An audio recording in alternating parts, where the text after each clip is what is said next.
Hi, I'm Alan Murray, the senior producer for Plants vs. Zombies 2. Talk a little about what you guys have been working on for the last 3.5 years for the sequel. Not this game for 3.5 years.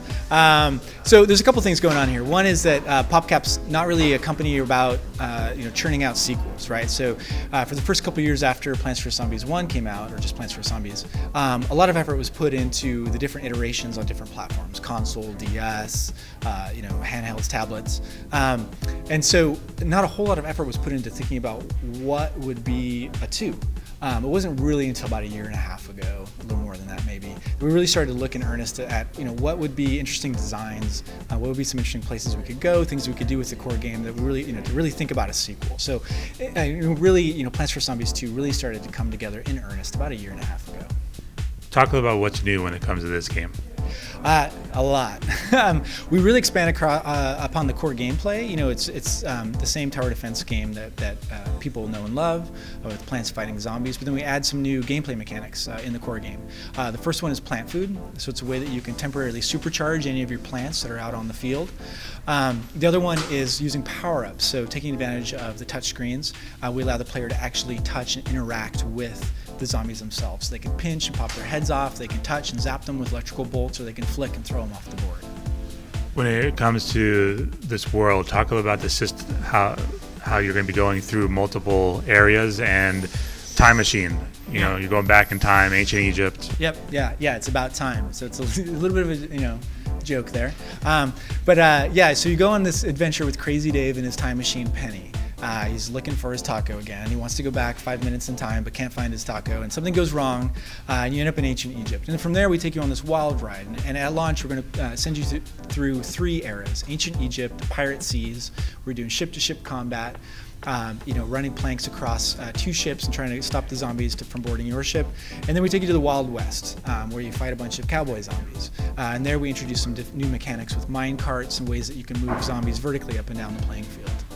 You guys also are allowing people, as you progress through, to unlock new challenges. Can you talk, for instance, about the Temple of Doom challenge that you'll unlock after 11 gates? Sure, yeah, the Pyramid of Doom.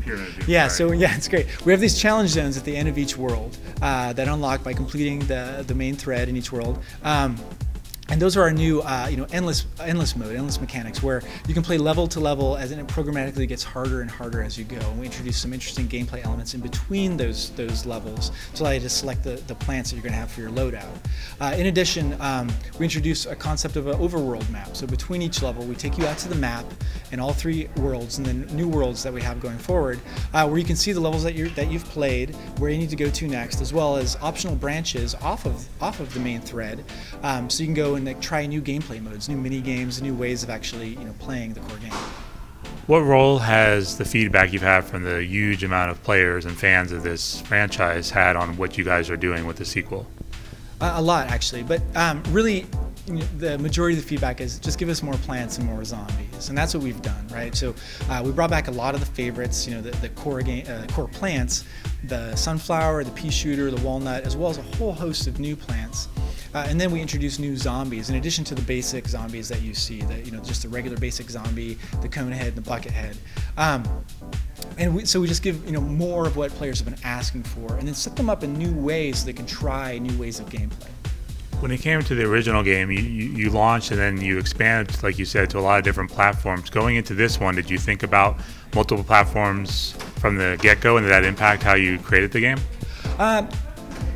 Yes and no. So we, with PVZ1, the game really expanded and blew up when we got onto mobile devices. So that's our initial focus now. So we're going to be on phones and tablets initially. And then, of course, we're going to be thinking about other platforms. We're not doing that right now. But if and when we do go to those other platforms, we're going to take the same care and attention that we've done with touchscreen devices and make sure we have a great experiences on those devices. What did you learn about the audience that you guys, the demographics of the people that became fans of this franchise, especially on the mobile devices? Yeah, that it's very hard to please everybody because we have such a broad audience, right? From young players to old players, from very casual players to very hardcore players. It's actually a very intense design challenge. And so one of the things we've tried to do is just have a myriad of ways to actually play the game so that players at different levels, levels of experience or levels of engagement can find what they like best in the game and then have a good time. When it comes to the mobile space, you also see lots and lots of competition, lots of copies, if you will, of games. What is it do you feel about this franchise that kind of stands out? I mean, one of the things, at least for me personally, that's helped is not really thinking about that, right? Like just thinking about what would be a fantastic game for people to play, and just focusing on a really polished, wonderful experience that people just want to come to. I think the cream will just rise to the top, and one of the things we want to do is just make a really wonderful, fun, polished experience for players. When will people be able to play that polished experience? This July.